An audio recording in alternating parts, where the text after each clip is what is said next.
DJ Asuman, DJ Asuman, DJ Asuman.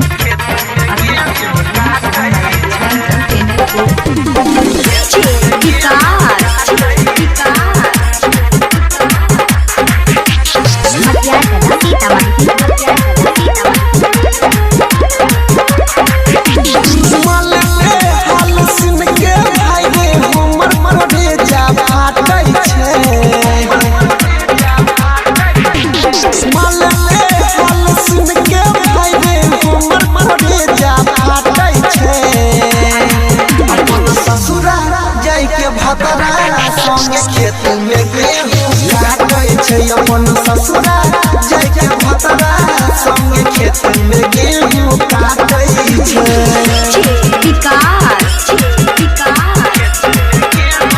अभी आप सुन रहे हैं सुमन दीवाना के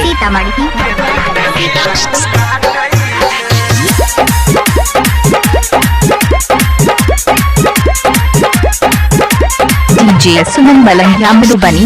DJ Asuman मोबाइल नंबर 8882452308 है। तो जाके ससुरो में करै छै कटाई रे भाई माय करी कोई तरबिए कोर के पढ़ाई तो जाके ससुरो में करै छै कटाई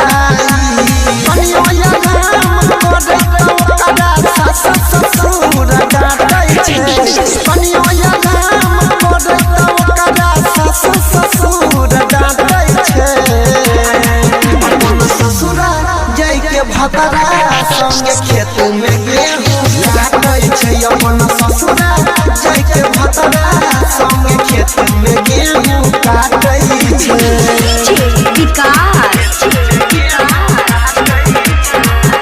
DJ Asuman,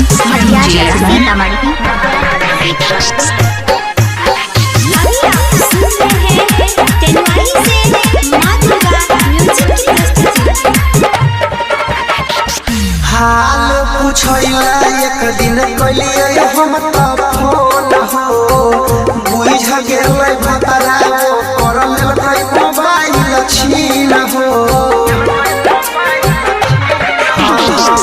हाल पूछैला एक दिन कलिए हम फोन हो बुझ गेलै भतरा कर लेलकै मोबाइल छीन हो।